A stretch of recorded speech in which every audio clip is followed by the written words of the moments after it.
muy bien. Yo salgo de la universidad en 1986, donde la gran mayoría de los estudiantes que salíamos de la universidad éramos de educación pública. Había universidades privadas, pero muy pocas. La universidad pública, en mi caso, nos formaba para servir al país, para producir, para sentirnos, pues, pues ser orgullosos mexicanos. Era la década de los 80 del siglo pasado, cuando no teníamos la deuda que tenemos ahora, no teníamos las condiciones económicas a las que nos sometió el neoliberalismo, sino que teníamos el crecimiento del PIB arriba del 7%, donde el campo producía, donde se habían hecho carreteras, se estaban haciendo presas, se hicieron refinerías, se hizo muchísimas cosas, que fue el periodo que se le llamó de desarrollo estabilizador. Y justamente cuando yo termino la universidad, pues mi formación, sí lo describe John, que a mí me impactó. Dije, qué bárbaro, se fue a estudiar, yo creo, los archivos de la universidad. Cuando leo, digo, efectivamente, era una formación y nos formaban para producir, para trabajar. No tanto, todo mundo quiere tener un bienestar, pero no era nuestra meta, el dinero. Sí nos formaban en la UNAM, en el Poli, en las universidades públicas, por lo general. Entonces yo llego a trabajar a Coatzacoalcos, Veracruz, a los complejos petroquímicos, y para mí, jovencita de 22 años, llegar a Pemex a trabajar y servir a la patria, y servir a Pemex y estar produciendo todos los días, ser una piececita muy pequeña para darle riqueza al país. Así lo sentía, pero no nada más yo, sino que todos los que trabajábamos ahí. Entonces es una formación. Cuando poco tiempo llega el neoliberalismo y el cambio que hay en nuestro país, tanto educativo, de salud, energético, es un cambio de régimen. Lo explica muy bien el licenciado Andrés Manuel López Obrador. Dice, es un cambio de régimen porque era desmantelar y debilitar al Estado. Ese es el neoliberalismo. Y como nosotros teníamos un Estado muy fuerte, México tenía una fortaleza muy fuerte. Había más de 2,000 empresas públicas en México y empezaron a privatizarlas, a cerrarlas, a concesionarlas poco a poco o rápido, dependiendo del negocio. Así fue Ferrocarriles de México, así fue Teléfonos de México, así fueron los bancos, así fue la comercializadora del campo, por ejemplo, la Conasupo, y fueron muchas, pero las dos empresas más fuertes y grandes que tiene México, pues es Pemex y la CFE. Grande en todo sentido, en todo sentido.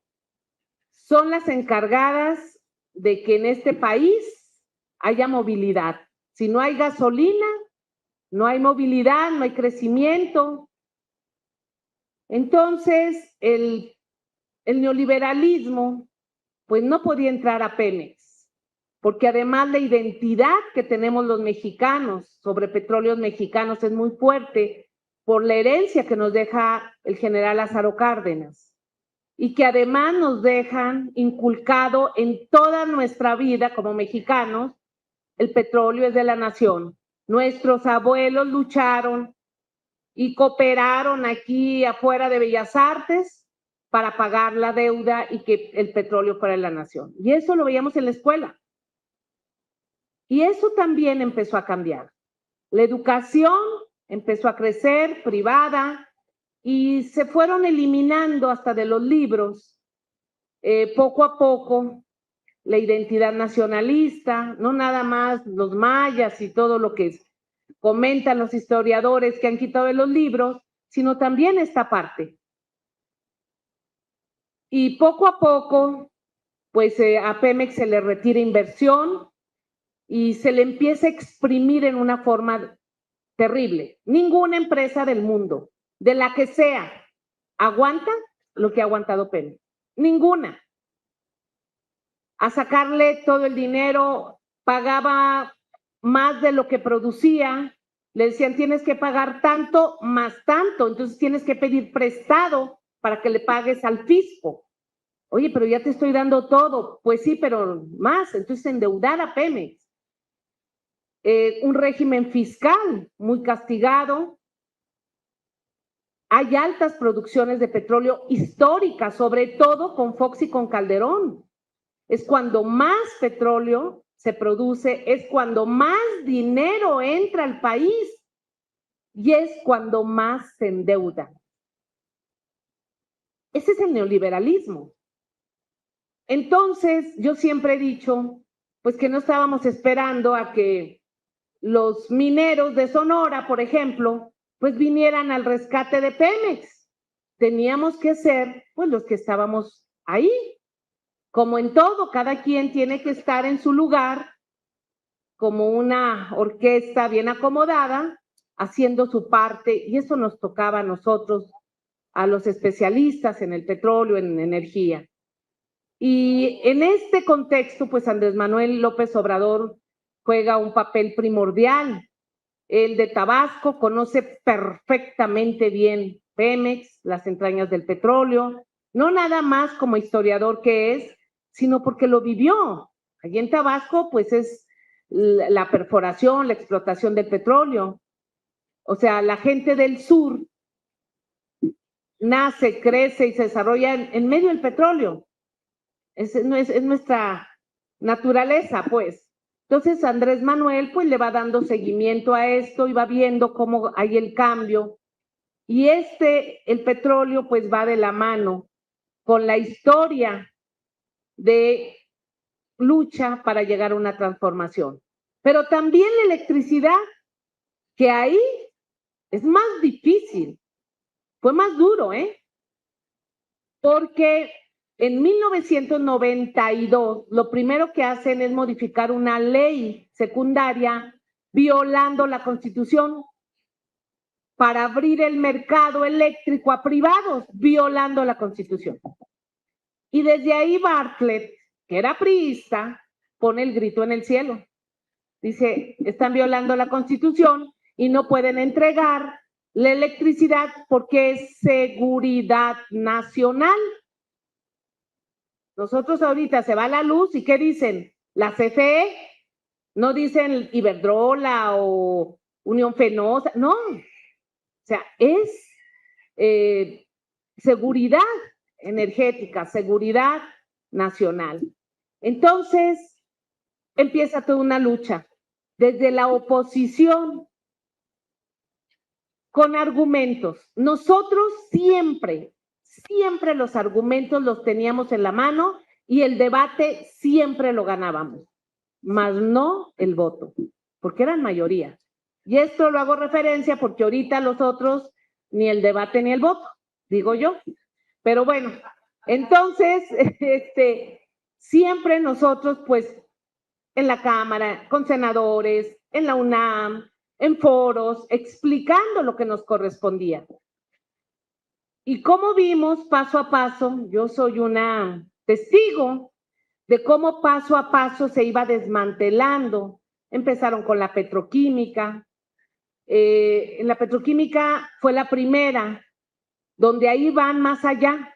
Ahí en 1997 Zedillo dice, no me importa la oposición y lo que digan, voy a privatizar un complejo. Es lo primero que hace, licitar un complejo petroquímico en Cosoleacaque. Y avienta la licitación, pero se topó con algo que no contaba. Ni él, ni nosotros, ni nadie. Era Cosoleacaque, es la materia prima para el fertilizante, que es amoníaco, Pero resulta que donde está el complejo era un ejido, y ese ejido se había dado como incomodato o concesionado exclusivamente para la nación. Entonces, si tú lo quieres licitar, el terreno no es tuyo. Y ya había un conflicto, y por eso se paró Cedillo. Por eso. Y porque los propios petroleros hicimos una presión y un escándalo. Pero paso a paso, cada vez que avanzaba, lo inicia, por supuesto, Salinas, Cedillo, y ya con Fox fue un descaro, porque con Fox y con Calderón ya era totalmente un saqueo a Pemex. Acordémonos de los hijos de Marta Sagún, acordémonos de pues Calderón, con un desprecio hacia Pemex y hacia la CFE, pero le sacaban todo de ahí. Incluso Calderón llega a ser secretario de Energía con Fox. O sea, todo esto, y nadie decía nada, y era pérdida, y nosotros íbamos dando el seguimiento. Ese es neoliberalismo, un desmantelamiento, y empiezan a entrar raudales de barriles de gasolina de Estados Unidos. Y empiezan a entrar empresarios españoles a generar electricidad con una gran dependencia. Entonces, claro que hay una alerta, y ya el presidente Peña Nieto dijo, pues ya qué, si ya hicieron todos los demás, ahí van las reformas. Y es cuando avientan la reforma energética, que ya fue totalmente abierto y entregado todo el sector energético. Y además dijo, y como no quiero, vamos a dejar que no molesten, vamos a hacer estos organismos autónomos para que esos organismos autónomos sean los de los permisos y sean todo lo demás. Y aunque el Estado tiene la Secretaría de Energía, tiene al presidente de la República, no nos importa, vamos a tener estos organismos autónomos, o sea, la CRE y la Comisión Nacional de Hidrocarburos. Pero en la ley, en el Senado, hubo algunos que dijeron, oye, no hay que ser tan descarados. Y pusieron algo, que eso fue lo que nos ayudó ahora con el presidente López Obrador. Porque pusieron, son autónomos y ellos son los que tienen el sartén por el mango. Pero, pues la planeación del sector, que lo haga la Secretaría de Energía. Ah, perfecto. Nosotros tenemos la planeación. Y si yo estoy planeando que no se van a dar más concesiones porque no vamos a entregar más bloques, tú no puedes licitar más bloques.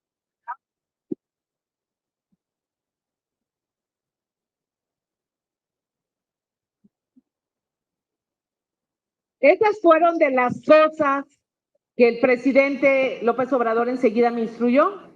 Ni un solo bloque más. Pero imagínense cómo estábamos. Tú me avisas cuando ya se vence el tiempo. Imagínense cómo estábamos. Me dice, me haces un reporte para ver cómo está el tema.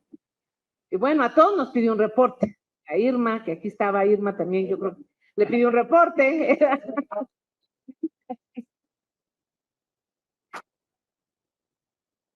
Entonces llego y le digo, pues tenemos un problema porque se habían dado 1,056 permisos de importación de gasolina, 900% más de lo que necesitábamos.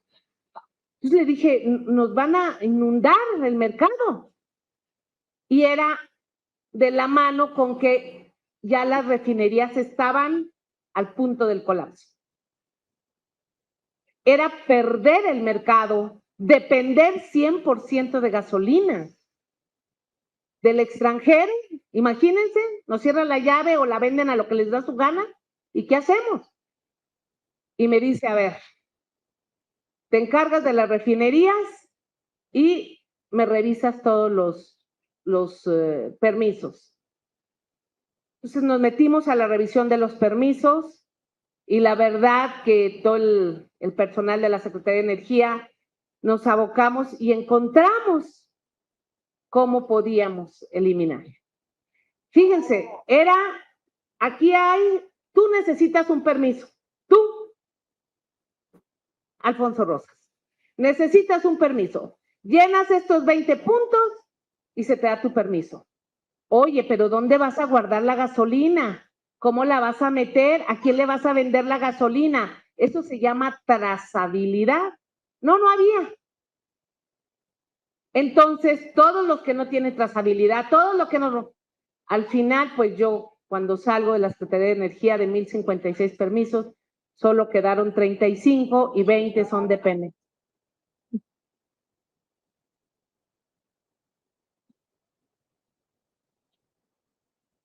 Eso es el rescate. Ese es el rescate que nos llevó mucho tiempo y el presidente puntualmente revisando cómo va el tema, cuidándonos. Porque iban y se amparaban a la corte y a todos lados. Fui la secretaría que tiene más amparos, 3,000, 4,000, no sé ni cuántos amparos. Yo decía, no me importa, esto está mal y no me importa que estemos ahí 5 años, pero esto no se va a dar. Había un caso de una persona que tenía 9 permisos, una sola persona. Y entonces cuando vimos, yo crucé con el SAT porque no existía eso. Le digo, a ver, SAT, de todos estos, dime quién te ha reportado entradas. Eso también, ese cruce, pues ahí descubrimos el huachicol. Otro huachicol, que no es nada más el que vas ahí al ducto. Y entonces me dice, no, pues digo, aquí tengo una persona con 9 permisos. Pues no, se los quitamos. Si el señor no había reportado en el SAT, si no estaba importando, si no nada, pues ¿qué le importaba? Pues apenas se lo quitamos y brinca. A una persona del norte, y le dije, ¿y usted a qué viene? No, ¿cuáles permisos? Si usted no ha importado, si usted no ha reportado al SAT, ¿a quién le vende? ¿Cómo le hace? Pues no, nada, se acaban los 9.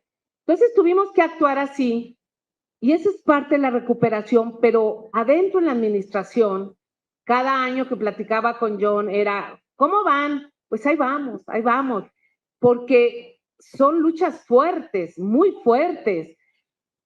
El presidente dijo, primero la nación, primero el país.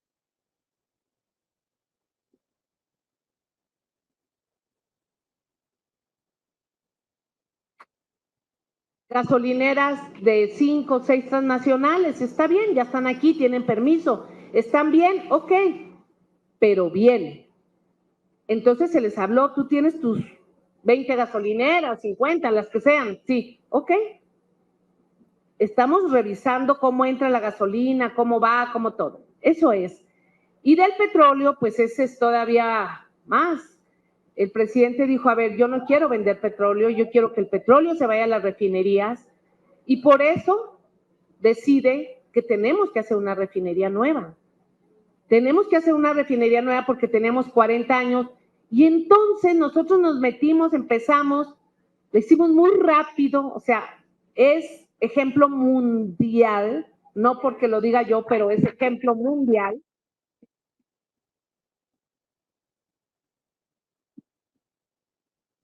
Aquí hago un paréntesis, Samsung estuvo trabajando en uno de los paquetes y hace menos de un año entró a una licitación en Arabia Saudita para hacer una refinería, un complejo, y lo primero que le dice Saudi Aramco es la empresa árabe, le dice, a ver, ¿qué hicieron en México? Nosotros, a ver, ¿por qué tan rápido? Quiero que nos digan qué hicieron en México, porque así queremos. Entonces, yo vi la presentación de Samsung y su portada dice, la mejor refinería del mundo en México. Y es la presentación de Samsung. Entonces, todo esto es porque podemos, porque queremos, porque tenemos una visión. Y en electricidad fue peor. Ya les conté más o menos lo de Pemex, que es el petróleo, ahí va implícito el gas, que es otro tema el gas. El gas, nosotros para producir electricidad necesitamos el gas, no tenemos, nos dejaron contratos grandísimos con Estados Unidos para traer gas fijos, ahí entró la CFE a un debate muy fuerte y se hace una renegociación, el gas pues lo tiene CFE contratado y dice CFE, tengo que hacer plantas para consumir ese gas, porque el contrato dice, lo consumas o no lo consumas, lo pagas. Así nos lo dejaron. Entonces, ese es el neoliberalismo. Y la generación, cuando llegamos, dice Bartlett, de acuerdo a la proyección, nosotros para el 2022 estaremos solamente generando del 18 al 20% de la electricidad. Pues todo el mundo nos pusimos en alerta a ver qué se tiene que hacer. El presidente muy puntual, él se sentó a revisar la planeación y dijo, a ver, hidroeléctricas, que es limpia, que es renovable, que es constante, que es la más barata. Y en la ley, ni siquiera en la ley, en una norma,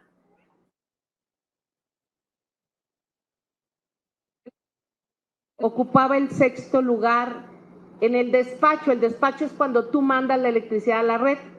Era el 6º lugar, cuando debería de ser el primero. El primero. Entonces, cuando cambiamos, me dice, ¿qué se tiene que hacer? Le dije, es una norma dentro de la Secretaría de Energía, cambiamos el despacho, cambio el despacho, renovable, limpia, barata, de la CFE, pues se amparan los españoles, se amparan y se me vienen con todo, el Reforma y todo, todos los días. Yo les decía, bueno, pues que no estamos a favor de las renovables, pues. Pues sí, pero era el negocio. Entonces ahí yo sí tengo que hacer reconocimiento a todos los trabajadores de la CFE, por supuesto al director Bartlett, que fue muy duro y que dijo, nosotros tenemos que ponernos a producir, el presidente. Entonces recuperamos, y esto se puede explicar porque hace unos días, pues ya el presidente visitó una de las plantas que se le compró Iberdrola, se orilló a que Iberdrola dijera, ok, ¿no me quieres aquí? Pues no, es que tú aquí no cabes. Bueno, te vendo estas plantas. Ah, ok.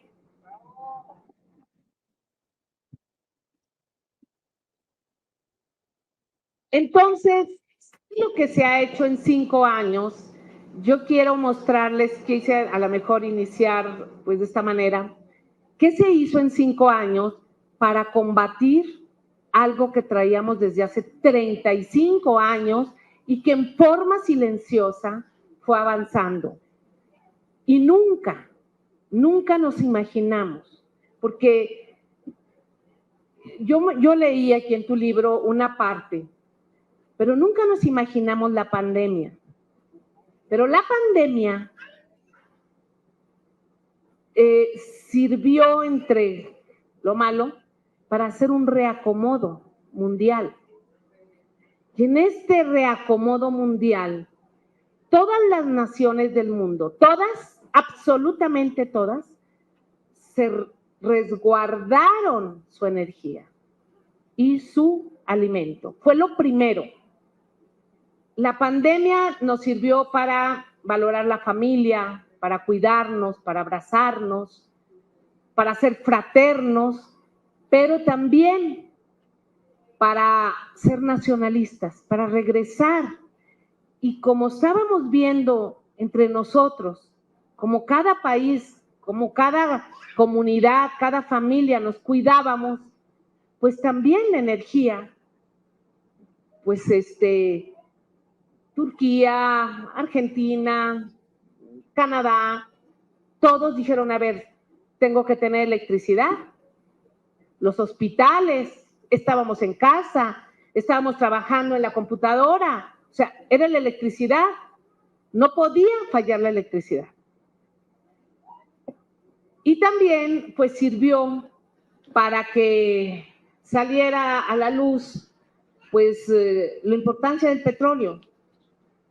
De repente, digo, si estuvimos, no sé, muchos meses encerrados y no había movilidad y no había contaminación, pues yo dije, ahorita van a decir los del cambio climático que está bajando el índice de contaminación. Nunca dijeron, nunca.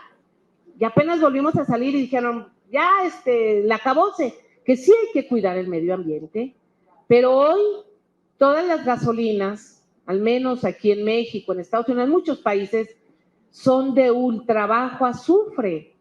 No son como la de los 80s, 90s, que traíamos 15,000 partes por millón de azufre en la gasolina. Hoy traemos 30, 20 partes por millón. O sea, todo esto también la innovación tecnológica. Pero todo esto nos lo estuvieron recetando porque ese es el librito del neoliberalismo. Y en América Latina, porque el libro se trata de América Latina, pues ha habido la resistencia y estos cambios que se han dado de gobiernos de izquierda, de gobiernos progresistas, de gobiernos nacionalistas, van en el sentido de proteger cada quien su territorio. En México creo yo que el presidente Andrés Manuel López Obrador, no porque yo haya sido su secretaria, fue fantástico porque se hizo con dignidad y con respeto, respeto hacia afuera y respeto hacia adentro. Y eso fortalece. Y tenemos un presidente muy fuerte, donde todas las naciones del mundo ven a México fuerte. Y México con las naciones del mundo, pues es fraterno, no se mete, no va más allá. Entonces, sin problema, pero pues sí con una dignidad, con una fortaleza, y hoy lo estamos viendo. Entonces, sin duda que yo estoy segura que Claudia Sheinbaum, nuestra próxima presidenta,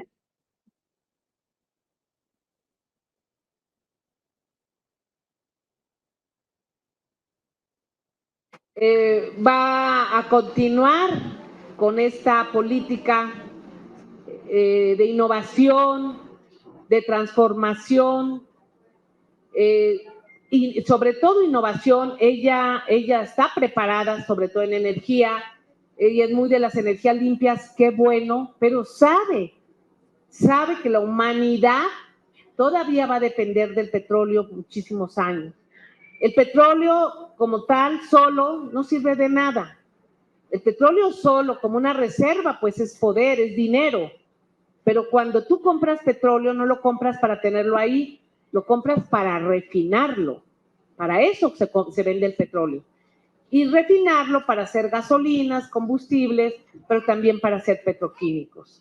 Y hoy todos los que estamos aquí, absolutamente todos los que estamos aquí, todos estamos usando ahorita un producto petroquímico. Nuestros lentes son petroquímicos, este plástico es petroquímico, esto es petroquímico, esta parte es petroquímica. Mi blusa, si es de poliéster, pues es petroquímica. Los zapatos que traigo, que es la suela de goma, es petroquímica. Entonces, esta es parte de la transformación que también tiene el uso del petróleo y sobre todo de la energía.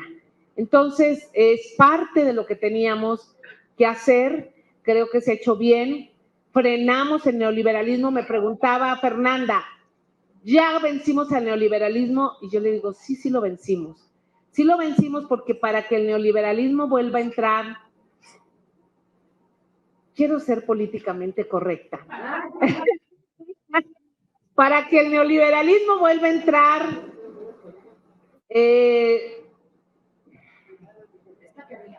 no somos Argentina.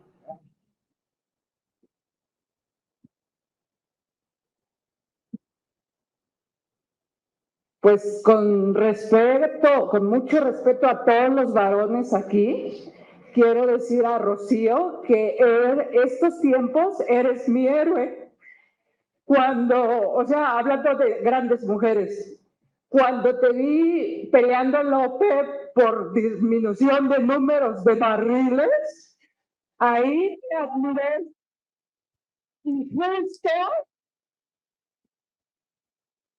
justo ese carácter de las mujeres, ¿verdad? Por eso digo, o sea, somos el complemento hombre con mujer, yo lo creo, pero esas mujeres con tanta fortaleza y con tanto valor, pues requerimos como que ser más, ¿no? No sé, sin opacar a los varones, a todos. Yo tengo aquí a mi gran papá al lado, pero o sea, quiero decírtelo y más que una pregunta, reconocértelo, que en este sexenio tengo varios héroes. Digo, conocí de oídas a Benito Juárez y a Miguel Hidalgo y a Zapata y a Villa, pero nunca lo viví. Y hoy, obviamente, el presidente y varias personas en su gabinete, que no voy a nombrar porque ahorita ustedes son los importantes aquí, pero sí quiero decírtelo, eres mi héroe. Gracias.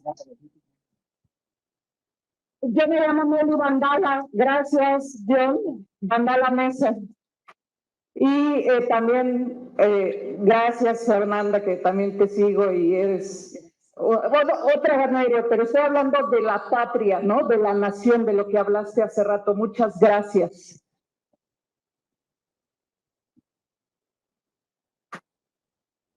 Bueno, de los dos temas, bueno, lo de la OPEP sí fue una negociación muy dura, muy fuerte. La negociación, bueno, yo creo que es la experiencia profesional más fuerte que he tenido, se da entre presidentes y los ministros de energía somos los que estamos en la mesa, en la discusión muy dura, y esa negociación pues fue directamente el presidente y yo. O sea, todavía hay un tema ahí que, fíjate, voy a decir, exactamente fue abril del 2020, yo estaba en Villahermosa, estaba con lo de Dos Bocas, y yo tenía la sesión de la OPEP y yo la tomaba por Zoom, y yo tenía que tomar un vuelo para venir aquí a México, a la Secretaría de Energía, y se cierra el aeropuerto, se cierra todo. Entonces no había manera de que yo saliera de Villahermosa porque era la pandemia. Entonces tomé las oficinas de la Secretaría de Energía en Villahermosa yo sola, sin asesores, sin nada. Yo estaba sola en la negociación y nada más tenía el teléfono del presidente. Entonces fueron 3 días y sí, al principio fuerte porque con los árabes, el de Arabia Saudita muy nervioso porque el precio del petróleo estaba bajando cada hora hasta que llegó a -0 y me dice, pues voy a salir al mundo y voy a decir que por culpa de México. Le dije, pues salga, pero no podemos. Y entonces yo con el presidente, y fueron 3 días hasta que finalmente el presidente Trump le habla al presidente López Obrador, se hace ahí y el presidente le dice, no podemos bajar esto, y lo único que puede México son 2 meses, vamos a bajar 100,000 barriles y se acepta. Entonces ya cuando eso, ya me dice el presidente, bueno, ya pone esto en la mesa. Nada más que nadie, pues casi no saben, pero Estados Unidos no está en la OPEP. Entonces yo tuve que meter a Estados Unidos en la mesa de la OPEP. Me decían, es que no entendemos. Le dije, pues sí, ustedes quieren recorte mundial, pues ahí está el recorte. O sea, se hizo algo distinto y al final salió bien. Y de ahí, sí, yo era la única mujer, de ahí nos ganamos el respeto de ida y vuelta, de ida y vuelta. Siempre que iniciaba, cada mes teníamos reuniones, abría la reunión y el de Arabia Saudita es el que lleva la mesa y siempre decía, hola amiga, era lo único que decía. Entonces, bueno, pero esa fue. Y lo de si hay un peligro por lawfare en América Latina, sí, es inminente. Creo que Fernanda describió muy bien lo que es el golpe blando y cómo está ahí, porque al final de cuentas, pues son poderes fácticos y que utilizan todo lo que dijo Fernanda y está ahí, pero uno de los éxitos, porque no han podido, yo no sé si coincide, ella es la de comunicación, o sea, las mañaneras son las mañaneras, bueno. Esas ahí y sale el presidente y dice y nos da clases de historia y nos da indicaciones y yo todos los días a las tempranito yo ya estaba porque ahí en televisión nos daba órdenes a los secretarios a ver, que quién sabe qué, y a ver, pásenme la gráfica, y uno de donde está pasándole la gráfica a Jesús o lo que sea, y contestaba, y cuestionaba, y se defendía, y nos defendía. Entonces, ha ayudado muchísimo, pone la agenda, y primero, sí decían, es muy desgastante, pero también creo, no sé si en otra parte del mundo sea, pero creo que inauguró una nueva manera de comunicación del gobierno utilizando las redes sociales, porque pues cuando es televisión no te pasan. Pero además, ¿sí? ¿sabes qué es interesantísimo? Que es la única forma de mostrar los otros datos, es la única forma de pelearse contra la otra guerra.